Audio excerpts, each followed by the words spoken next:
What's going on, everyone? Thanks so much for tuning in to another episode of the Ducks Dish podcast. I'm your host, Max Torres with Scoop Duck on 3, coming to you on Thursday, July 24th, 2025. We got a lot to get into in today's episode of the pod. We got some recruiting to talk about and plenty from Oregon's appearance at Big Ten Media Days in Los Angeles. The 3-day extravaganza comes to a close today on Thursday, but I am not rolling solo. I am so fired up to be joined by Big Ten Ted himself, Ted Leroy. How the heck are you, man? I'm doing great. It's, as you said, we're wrapping up Big Ten Media Days, and really that's the start of like when you start to get that football feel in is when you get to late July and everybody's talking about, hey, we got these guys coming back on offense. We got these guys kind of coming back on defense as well. And you kind of start to feel it a little bit. You get that excitement a little bit. So it's great. This is a great time of year. We got about a month and change to go until the Ducks kick things off against Montana State on August 30th. So I'm excited. I'm ready to go. I'm ready to talk some ball. Absolutely. I'm fired up, man. I'm going to be making my way out to Eugene just a little bit before you are, I believe. I'm going to be there for the team's media day on Monday, July 28th. So super excited for that. And then fall camp starts just 2 days after that, scheduled for Wednesday, July 30th. So Ted, let's not waste any time, man. Let's talk about the biggest news of the day so far. Oregon picks up a commitment from 2027 four-star Nashville, Tennessee Brentwood Academy wide receiver Kesean Bowman on Thursday. The second commit for the Ducks here in the 2027 class, and one that kind of came a little bit out of nowhere. I know you and I were talking about this before we hit record here, but I was kind of told by one of my sources, like, hey, Max, this is a guy that's probably worth keeping an eye on if I were you, but I wasn't expecting a commitment to come this early, but here we are. We got another top 50 nationally ranked wide receiver coming to play in Eugene for Ross Douglas. I mean, Ross Douglas is doing it, man. Ever since he stepped onto campus, he sealed up that recruitment, of course, with Messiah Hampton. Of course, that was kind of starting off when he was working at Syracuse, and then Jalen Lott, and then you talk about Bowman as well. The thing that really stands out to me, and we might see it here on this clip or on YouTube, is the long speed. A little bit underthrown, but certainly the long speed, and so much. I was kind of watching his highlights and his tape earlier today, and it's just right off the line of scrimmage. He just outruns everybody on the deep ball, and it's on this. I think it was like an 11-minute highlight footage. It's just clip after clip after clip of doing that. So he can certainly get over the top. There's some stuff defensively on his tape, certainly as well. I think I was reading some stuff today was where maybe he kind of started off a little bit as an athlete, but he's really starting to find his footing, maybe a little bit more as a wide receiver. I think he's sitting a little bit maybe on the smaller side. I think right around 160, if I remember correctly. But speed for days is really the first thing that popped out to me, and it's like, it's kind of gone into the trend really of this class. It's just playmakers all over the field, with Tredarian Ball and Hampton and Lott and Harrison at tight end. I mean, there's so many playmakers, so much speed, and it's the continuation of what really has been laid for the wide receiver position. Of course, with DeCorian Moore, you could go back to the class before of Gatlin Bear and Jeremiah McClellan, Cooper Perry thrown in there as well. I mean, they're recruiting this position better than they ever have. Yeah, there's so much to like about Oregon's wide receiver prospects and just the future of the room moving forward. And I think that obviously a lot of people have eyes on the position for this season with Evan Stewart banged up and expected to miss some time. But Ross Douglas has done a tremendous job since he joined this staff coming over from Syracuse, like you mentioned. Yeah, you miss on guys like a Chris Henry Jr. or maybe more realistically, a Caden Dixon-Wyatt. Both of those guys are over at Mater Dei. But I mean, for Messiah Hampton, I think he kind of quickly became the priority guy and someone that you were kind of, I think as a Duck fan watching these other guys come off the board, like they got to get this guy. I mean, he's the New York guy, the East Coast guy that he already had a relationship with. And then I did an interview with Jalen Lott recently for Scoop Duck, where he talked about how big his relationship with Dan Lanning was in his eventual commitment to the Ducks. So the wide receiver position's hot right now, and Bowman has had some really good production in his high school career, over 1,000 yards as a sophomore last fall, 8 touchdowns. I think it was just shy of 60 balls that he caught for the Brentwood Academy Eagles, who went 9-4 last year. So even though this is a really early commitment, Ted, I think that there's plenty that you can find to be excited about here if you're a Duck fan. Yeah, absolutely. There's plenty to be excited about. I think here with Bowman, really ensuring that future at that position. Nobody really recruits this position like Ohio State does. We all know that. You kind of mentioned about Chris Henry Jr. and Caden Dixon-Wyatt, but you kind of look around the rest of the country. We know LSU historically has recruited this position really well, but man, it's hard to find a team out there these last 4 cycles or so where a team that's outside of Ohio State that's maybe recruited the wide receiver position as good as them. And, this is kind of in that year number 4 range with Bowman to be able to kind of get him in there and really continue that trajectory. I think the thing with Ross Douglas, we saw his 1 year. I mean, he had such kind of a smaller young coach, right? A smaller body of work, did some stuff in the NFL with the Patriots. And you saw the production of that wide receiver group last year at Syracuse, right? The top passing offense in the country. And you look at the wide receiver, like so many guys saw their best season that they ever have. It's like, okay, Ross Douglas in that year, yeah, he can get a lot of guys really playing at their best. But I think the big question is like, what's he going to do on the trail, right? He hadn't really had a ton of experience, a ton of proving ground to see what he could do from a recruiting standpoint. And that was maybe like a question I had coming in is like, because Junior Adams did so well. I mean, he kind of really started this thing, right? If we're talking about this being a golden age of Oregon wide receivers, he got it going. Right. And could Ross Douglas really continue that? And I think the answer is so far it's looking like a pretty resounding yes, that it seems like, yeah, he's got some pretty good chops on the recruiting trail as well. There are a couple more, aspects I want to dive into here with Bowman before we talk about Big Ten Media Days, Ted. You spoke about how we're kind of maybe in this golden age of receiver recruiting for Oregon, right? And I don't think that there was much doubt that Ross Douglas was going to be a great receiver, especially when you have that Oregon O behind you, when you have Dan Lanning as your head coach that you can recruit these guys to come and play for, in addition to obviously Douglas himself. But the thing that I'm kind of curious about, and I don't mean this in an overly critical way, Oregon's recruited the position really well, but up until maybe this fall, right? Like we were just talking about, we haven't seen a lot of those young guys make their way onto the field. So the question that I kind of want to pose for this conversation is, Junior Adams is a phenomenal recruiter and he has his share of guys that he's developed, but there's got to be some reason that we just haven't seen those guys break through, and we've seen Oregon kind of go to the portal a bit. Yeah, you mentioned kind of some of those guys. The last Tez Johnson came out of the portal. Trayshawn Holden, of course, came out of the transfer portal as well. And this like overall, and maybe we'll touch on this when we talk about media days as well, like the wide receiver position is such a good microcosm because it's like this year seems like the true beginning of like this large amount and mass of Dan Lanning recruited guys that are finally going to get their opportunity. And wide receiver seems like, especially now with the injuries Evan Stewart, it's kind of like, well, somebody's got to step up if we're gonna try to achieve our ceiling as a team this season as well. So yeah, I kind of get it, and that kind of goes into a lot of the team. That's been maybe a talking point with some fans out there. It's like, man, every December we hear about this 5-star kid and this 4-star kid and this top 5 class and this top 5 class. We love that. And we love that in December, but man, we want to see these guys on the field. I think this year is finally that opportunity.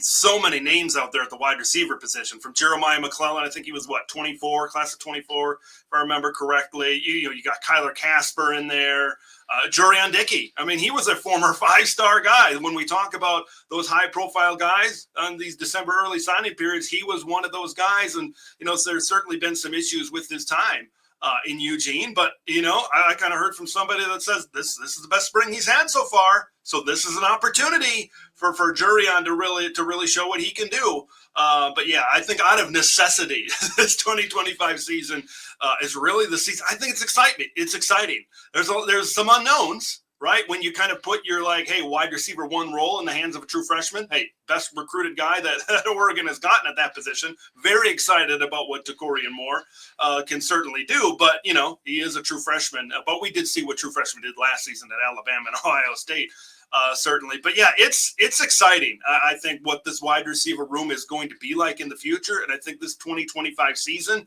I think you're really going to start to see exactly the fruits of the labor of Junior Adams, and then maybe of course a few years down the line, certainly maybe not this year, you're going to see the fruits of the labor of Ross Douglas, what he's been doing on the recruiting trail. Really excited to see how this wide receiver room develops with Ross kind of taking over, because we saw so many guys, like I said before, have their best seasons as a college player when he was at Syracuse last year. If that happens, this could be a dynamite passing attack for sure. And when we evaluate the wide receiver position, Ted, I don't think that we can gloss over Rashad Samples, who may be coaching running backs now, but he has extensive experience with the wide receiver spot as well. So I think he's a guy that needs some credit for that Jalen Lott recruitment, obviously being in his home state of Texas. But I find that I'm leaning more into the excitement than maybe that uneasiness or that uncertainty at the wide receiver spot. And there may not be a spot I'm more excited about. If there is one on this team, I think it's to see what they do at defensive back, because they lost that entire secondary from last year, and boy, they have recruited the heck out of that position. Last little piece I want to get to before we talk Big Ten Media Days, Ted, is Oregon's push into the Southeast. Bowman is the latest in those efforts. Obviously, you saw the Ducks get Naeem Offord from Alabama last year. They've done some tremendous work in the state of Florida lately with Devin Jackson and Xavier Larise in the state of Florida. And maybe he won't be the last one. I think the staff would certainly hope he's not the last one, with a guy like Deuce Gerald's in Georgia and then Tank Jones in Alabama as well. What do you think about Oregon's push into the Southeast? I mean, it's a lot of great players, certainly in that area. There's a ton of great players. But here's the thing about this is, like, they have their tentacles all across the United States in really these fruitful areas, and the Southeast is certainly one of them. And it's like, when you guys always say chopping wood, right? When we talk about a recruitment, and sometimes maybe in some of these areas, okay, you flip Naeem Offord one class, and now Zaire Addison, I believe, came out of the state of Florida, Tampa, if I remember correctly, at the offensive tackle. He was kind of 4-star, top 100, 150 type of player out there. It's just like, you just do it like one guy at a time. Same with Texas, right? You get one guy here to start, you get another guy here, and now all of a sudden, you're getting Tredarian Ball in the same class. You're getting Jalen Lott in the same class. And the class before that, you're getting DeCorian Moore. And all of a sudden now, pipeline. The pipeline word kind of starts to come to fruition as well. So we know what Texas and the Southeast really are as well. So being able to kind of tap in to certainly some of those areas. I mean, you guys all the time at Scoop Duck, it's distance. Everybody kind of, when they think about Southeast or, some of these East Coast recruitments, we all know about the state of Maryland and what's been happening over there with Nacho. Nick Abrams is another name out there as well. Distance.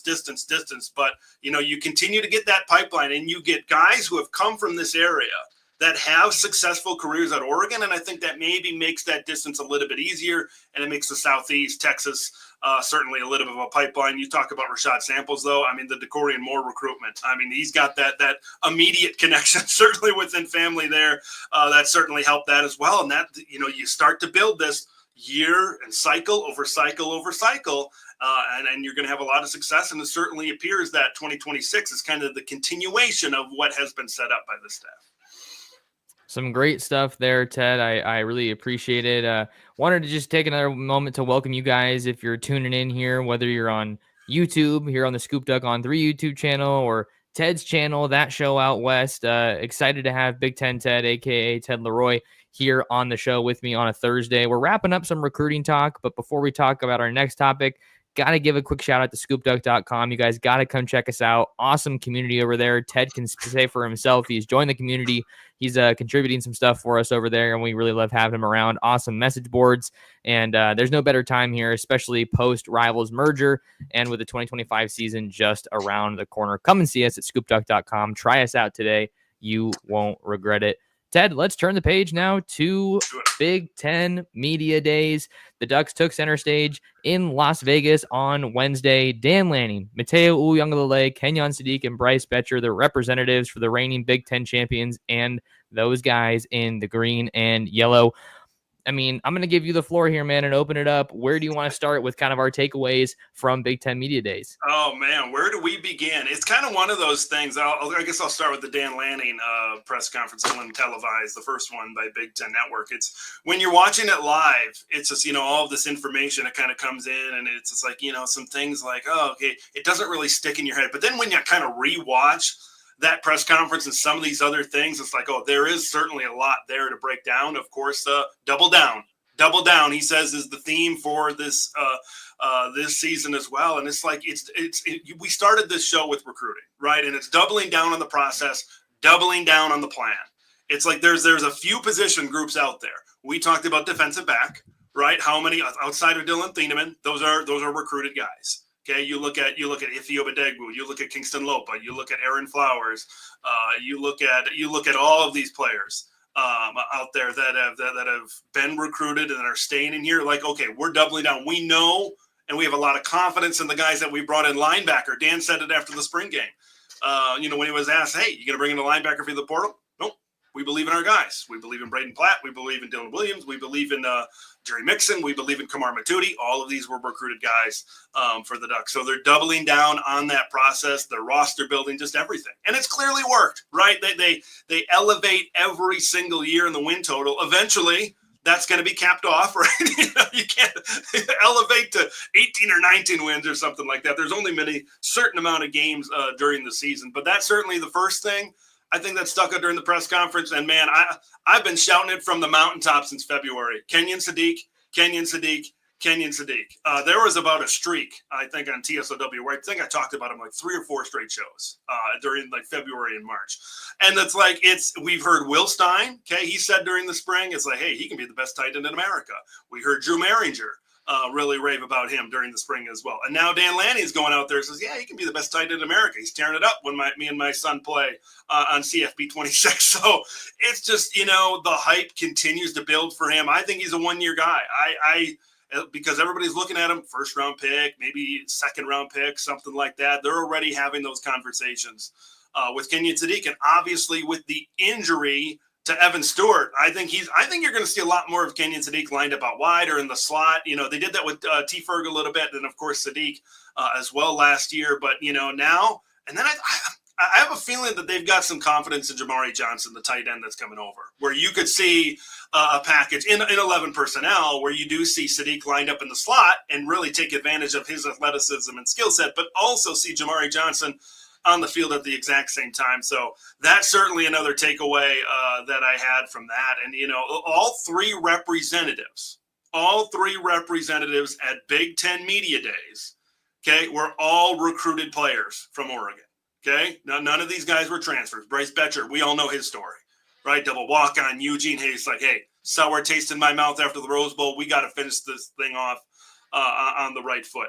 Mateo Uiagalelei, right? We know his story. Last year, leading the Big Ten in sacks during the regular season. He's somebody that I think nationally he deserves, I think, a little bit more recognition. I truly believe that. I think he can be one of the best pass rushers in college football. No doubt about it. You don't have like the Abdul Carters, the JT Tuimoloau, Jack Sawyers in the Big Ten anymore. So he's certainly going to be, I think, in that tier as well. And then Sadiq, as I just talked about it. So now, like, this is like such a huge theme for me for 2025 is to just, is really the turnover from a lot of these transfer guys that we've seen. And you have to do when you're building and you want to build a program in your image and vision. Yeah, you need some transfer guys that kind of fit and kind of plug a hole for a year or 2 years as well. And we've certainly seen that. But now it's really time to kick things into gear and say, hey, this is Dan and Marshall and Tosh and Will. This is their vision about what this year is going to be, and to kind of circle back. That's what doubling down is all about. This is who we are. This is who we're going to be.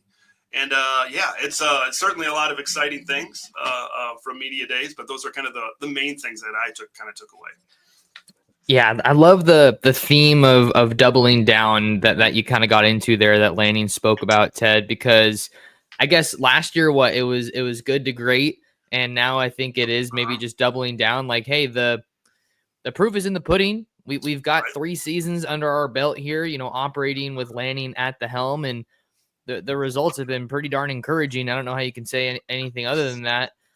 Save the Rose Bowl loss to Ohio State, who won the national championship. So I like that mentality from Dan, especially given the fact that you have this youth movement of sorts at a number of positions on this roster. And like, as someone who's covered recruiting for a while now, I think that's just what makes me so excited, is because I finally get to see some of these guys that I covered coming out of high school get their shot. And you can say that at so many different positions. So Yeah. it does feel like a prove it year to some degree for Yeah. me with Dan Lanning because of what we just said, that he has so many of his guys that, I mean, almost pretty much all of this team now is his guys. Like there's maybe Yeah. 2 or 3 guys that Mario Cristobal had some hand in recruiting. I know we were talking about that earlier today on the message boards over at Scoop Duck. So Mm-hmm. I love the mentality, and the excitement around Sadiq is undeniable. And especially for just the West Coast. I know he's from Idaho, but like out west, Sure. he might be one of the better tight end prospects that we've seen head to the NFL since Brock Bowers. And I know he just got there, but like that's the kind of vein this guy is being mentioned with. Yeah. And I'm just excited to see how they lean into how they want to use him in a variety of ways. And then I covered Jamari Johnson when he was coming out of Inglewood before he Mm-hmm. went to Louisville. So like there's just so many connections of guys out here on the West Coast, and I couldn't be more excited for this year.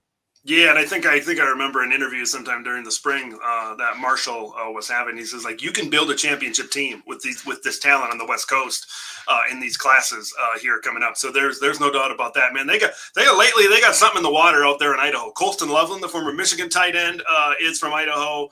Kenyon Sadiq, Kelvin Obot, right? And they're producing some pretty good players out there as well. So, but yeah, there's certainly a lot of excitement with everything that we've been hearing with these recruits. And like you said, it is time to prove it. It's time to prove that the talent evaluation and these guys that they've been bringing in as of late that are truly going to achieve that high ceiling, because I think we agree. The transfer portal is a great spot to kind of, plug holes and kind of grab certain spots. But if you really want those high ceilings at some of these positions where it's hard to get a player that's out of the portal, I know, like I'm going to throw 2 positions out there, offensive tackle and secondary. Most of the time, those are kind of more difficult positions. You got to recruit really highly rated players, even though the Ducks got Dylan Thieneman and Isaiah World. So this year out of the portal. But usually there's just certain positions on the football field where it's like, yeah, not every day you get a lot of great players out of the portal every single cycle. So it's just important to be able to fill your roster, fill your depth. And this is really that's why I'm excited about this year, is just like we really get to see the fruits of the labor of what they've been doing on the trail. Yeah, that's definitely a huge focus of the team this year. And yeah. I think another thing that was exciting is just the physical growth we could talk about a little bit that you saw from the off season. I think that was great seeing Lanning kind of give a tip of the cap to Wilson Love and the rest of that strength and conditioning staff, saying that they've put on a collective over 1,300 pounds this off season. Peak power numbers have gone up 21%, whatever that means.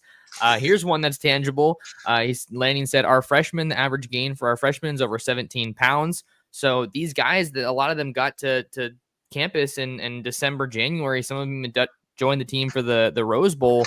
Yeah. Like I was seeing pictures of Brandon Finney and Ife Obadegu on social media, and those guys are cut up and they look like they have the frames and the bodies to be competitive and have some kind of a role on this year's team. So I think the physical growth that you saw from those guys just kind of gives credence to what Lanning has talked about with the benefits of enrolling early and how that almost functions that spring as almost an additional redshirt year. So just can't speak enough about how valuable that time has been for those young guys. Man, it's just important, to be able to get into that college strength and conditioning program that Wilson Love that you mentioned has been able to do. Like, man, we had a recent reclassification of Prince Tavazon. One thing that kind of pumped up into my mind is, maybe some of these guys looking to reclassify to kind of really get their body going early, to get into that with the weight room and strength and conditioning, maybe even a little bit earlier than enrolling early as well, so they can get in there for spring ball. But I would love, if I could see a chart out of all of these numbers, I would love to see what those guys on the defensive line have done over this time, because it's like, I mean, those guys already have Big Ten measurables. Amari Washington, Teon Gray, Terrence Green, we know Bear Alexander's coming in. Like, these guys are 6'3", 6'4", 6'5", 320 pounds, 330 pounds. If we're talking about these kinds of numbers that Dan was talking about, I would love to see if those defensive Jericho Johnson might be the biggest of them all, right in there. I think I thought he was close to 340. I would just love to see if those guys are even putting on more muscle and girth there in the middle like that. That's one part I think about this team that I've been gushing about it this offseason on TSOW, where I'm like, these guys, it's like that's been a big difference of what Lanning and this group have been, that mindset they've brought in. It's like, yeah, we need to be just big at the line of scrimmage, and that's what they are. You saw, Caldwell and Harmon, transfers that came in last year, they were big and they certainly made some plays, but now once again we come back to these recruited guys are kind of coming in and doing that. So if those guys get even bigger, just watch out. That's and I think I tweeted this before. I'm like, if Bear Alexander is playing close to an all-conference level, good luck, because there's depth here, there's size there, and the big gains are certainly apparent. And the defensive line's a great group that we can talk a bit more about, Ted, because Mateo was at Big Ten Media Days, and it's kind of hard to describe for someone who maybe hasn't been around him super long, but like Mateo's growth just into his personality and being a little more outgoing from when I saw him at St. John Bosco to now, like you can tell he's got a little bit more pep in his step. He's got some confidence. He's got some swagger. He has some really big performances under his belt, like the first Ohio State game or that Wisconsin game that they do not win if they don't have number 10 out there on the field. I think that it's not a foregone conclusion that this year's defensive line takes a step back from last year. Like, I'm not sure that that's something I'm ready to, say is going to happen for sure. And you lose three NFL caliber guys in Caldwell, Harmon, and Birch, right? Yep. So like they've recruited the hell out of that position, and there's so many guys that just haven't seen the field too much, but they were developing behind NFL caliber players, and I think they probably learned a thing or two, Ted. They're physically ready to go, and there's guys that we haven't even seen much of, like a former 5-star in Elijah Rushing who redshirted last year. Like we don't know much about him. Aiden Breland has been talked about as one of the best interior defensive line pass rushers that they have on this roster. So, and then Tatum Tuioti and Mateo, they kind of, I think, raise the floor of that group as some really stable, consistent guys. This defensive line could be a handful for Big Ten opponents this year. You might have missed my favorite of them all, and that's Blake Purchase. Purchase Blake right now. Purchase that stock, because, man, he was an absolute monster during the spring game. I mean, he was doing everything. I rewatched that spring game, like almost play by play a couple of times now. And I'm like, every time Blake Purchase is he is beating these. I get understanding that some of these guys are second team guys that are on the other side, and it's kind of mixed and matched during spring practice, but he's winning every single battle. Of course, he redshirted last year, but there's been a lot of optimism within this staff from Tosh Lapoy and company. Like when Tosh, I think it was during the spring, when he talked about him, he talked about his NFL future, not just maybe his future here at Oregon. So that really tells you what they think of a guy like Blake Purchase. And like a huge key, Michigan is a team that's had a lot of success with this, and they've got it again this year, is depth. You need to be able to rotate bodies up front of the defensive line, I think, to be able to keep a lot of those guys fresh up there. So, like the defensive line and the pass rush has a complementary relationship with the secondary, right? If you can get to the quarterback more consistently and quicker, then on the back end of it, okay, the defensive backs don't have to go out there and cover for 3 seconds or, all that time that the quarterback has in the pocket. So if this defensive line kind of gets back to there, and they're going to help out a young secondary and an experienced secondary as well. So that's a relationship that I think could really work out well in favor. So maybe once you get to game 7, game 8, game 9, game 10, okay, now the secondary kind of has their feet under them because they've kind of been helped out by the pass rush a little bit as well. So yeah, I will continue to shout a few things to the mountaintops, and the defensive line is certainly one of them. I can't wait to see what Bear looks like this year. It's just there's a lot to be excited about. A lot of people out there, PFF and some national groups, are putting Oregon as a top 10 defense. And I think a big reason for that is this defensive line, is this pass rush, and what they're going to be able to do. Before we get to maybe one last topic today on the show, Ted, I want to get to a quick question that we got from one of our live viewers here, and it's hilarious because we were talking about it right before we went live. Andrew, longtime friend of the program, friend of the show, with a question that you and I were just kicking around. Anyone think that 2027 wide receiver Bowman reclassifies to 2026? And it's just funny because he just committed today, but we have some precedent here, seeing that Prince Tavazon reclassified from 27 to 26. So, I mean, I haven't heard or seen anything to lead me to believe that that's what is going to happen. But maybe I have to ask around a little bit internally, seeing that the Ducks do only have 2 wide receivers committed in 2026, but you also have to factor in the anticipated return of Gatlin Bear from his LDS mission. Mm-hmm. So it's not something I'm expecting to happen right now, but I mean, we'd kind of be foolish to rule it out. I know it's just funny every time you see one of these the kids commit from 27. A lot of people ask, is he going to reclassify? Is he going to reclassify? It's just kind of the way of the world, and it's kind of how it's working right now. So I'm very curious to see what happens here. Of course, I know one guy that's been really thrown out there is Jalen Brewster on the defensive line, the 5-star from 27, which the Ducks are certainly high in as well. That's one that I'm really hoping for, because on the defensive line, of course, we know what happened with Ami Malawa. We know what happened with Tom. That like defensive tackle, nose tackle guy has maybe evaded Oregon, kind of where they're sitting right now. So, that's I mean, you guys have talked about that over at Scoop Duck certainly a lot. But, it's just something that gets brought up each and every single time.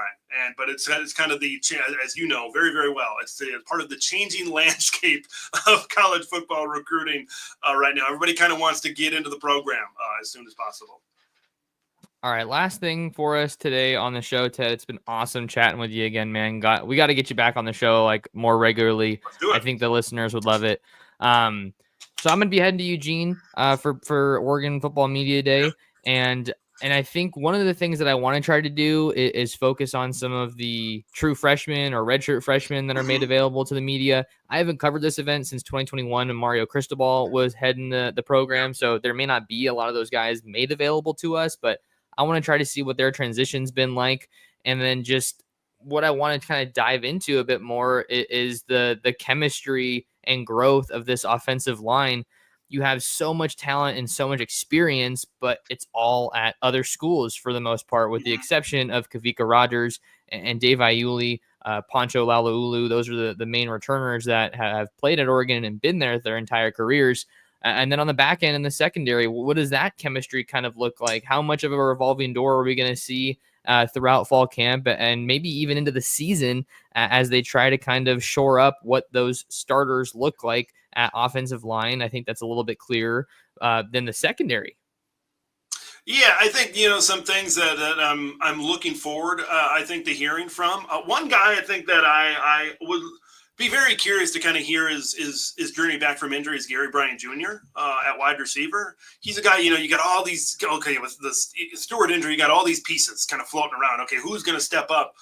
Certainly a wide receiver. And then you got a veteran out there. I think Gary Bryant Jr. is a perfect fit into the slot. A couple of years ago, 2023, the Bo Nix, great season there for Oregon. I think he had over 400 yards and 4 touchdowns. I think it was, just off the top of my head. He was kind of that, but we know he's battled injuries. So how has that process been coming back from injury? And, he's kind of like the elder statesman. He's kind of like the dad in the group, so to speak, in there. He's kind of been around college football for a while. And, so I'm curious about that. Jurion Dickey, if he's made available. That I think would be very interesting to really be able to hear from him and really hear about his process as well. You mentioned the secondary, just especially those younger guys that we right now anticipate to maybe be in starting roles, like the Lopas and the Iffies and certainly guys like that, and how they're coming along and how they're kind of gelling together. Of course, Thieneman is that guy that's showing them, hey, this is how you be a professional. This is when you got to show up to work. This is how much work you got to do. This is what you got to do in your off time, film study, all of that stuff certainly as well. You kind of mentioned the offensive line that we know all about last year and kind of how it all started, the shuffling of the pieces at the start of the season. Now with this season, like they have really good players. It's just, but we've seen when you're an offensive line, 5 has to work as one, right? They all got to work together. They all got to gel together. But yeah, I'd be very curious to kind of see how that's all kind of going together.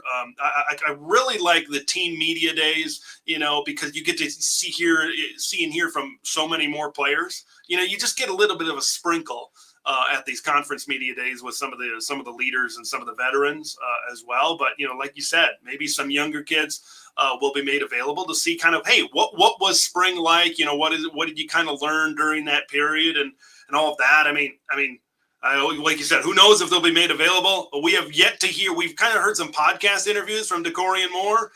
Can't wait to hear from him what he's kind of thinking right now, especially after the Evan Stewart injury. I'd be very curious to see some of his answers, because I'm sure someone would go and ask him, hey, you're the guy now. How are you kind of taking that in? Would love to kind of see, because he seems like a really confident guy. So that would be kind of interesting to see. But those are kind of some things that I would be very curious. I'm sure I'll be paying attention what you have to write about and report on over there as well. So I'm very curious to see some of the answers that come out of the team media day coming up. We're close, Ted. We're close, man. The season, it's so close. I think I said I can feel it in my bones over on Scoop Duck the other day. But it's going to be an exciting time, which is why we want as many people and as many Duck fans to come and see us at Scoop Duck as is possible. Ted, before I let you go, man, just if people don't already know, just give us a little rundown of kind of what you got going on here, because I know you're doing some incredible work of your own. Oh, yeah, absolutely. You can follow me. You can follow the show, That Show Out West, the Oregon-specific content from a little bit of an unbiased perspective, a little bit of a neutral observer's perspective, even though that seems to be changing more towards the green and yellow each and every single day. But you can follow me over there. I'm starting to get in rhythm of like 2 shows a week. That's how I'm starting, because once we get into the season, we'll be doing a recap on game days. We'll be doing a preview later on during the week before Saturday. And then on Saturdays live, after like about 10, 15, 20, 30 minutes, whatever, after the game ends, we'll be doing a live stream on Saturdays after every single game with hopefully some viewer phone calls and comments and all the stuff that goes into a YouTube live stream as well. So really excited. This is kind of when we started this thing in January. This is what we're building up to and building up to and building up to. So I'm thankful for everybody that's kind of come along for the ride. It's going to be a good time as well. Still doing some Big Ten coverage there over on the Big Ten TED side as well. So we're so close. I am so conflicted, Max, because man, it is what I can't do math. It's close to 10 days, and I'm going to be going out to the mountains of Oregon, and that is something I cherish every single summer. The one big trip to the West, I cherish it every single year. But man, we're like a month away from football. I don't know which direction. I'm supposed to not wish away summer, but I'm so excited for football. So it's a conflicting time, but I can't wait to check out Eugene. I can't wait to see the whole state. It's going to be great, and I can't wait for the season to start on August 30th. I'm excited for you to check out Eugene as someone who lived there for a couple years and knows how special of a place it is. I'm excited to get some Dutch Bros when I get up to Eugene. I got some recently when my fiance and I were in Spokane. So that was nice. I always look forward to that. But man, it's been an absolute pleasure, Ted, having you on. You guys make sure to tap in with Ted wherever you guys are listening to this or following on social media. You can find me anywhere at Torres Sports. Subscribe to the Scoop Duck on through YouTube channel and come and see us at scoopduck.com. Share the show, share the Duck Stage podcast with everyone you know, and we'll see you guys in the next episode.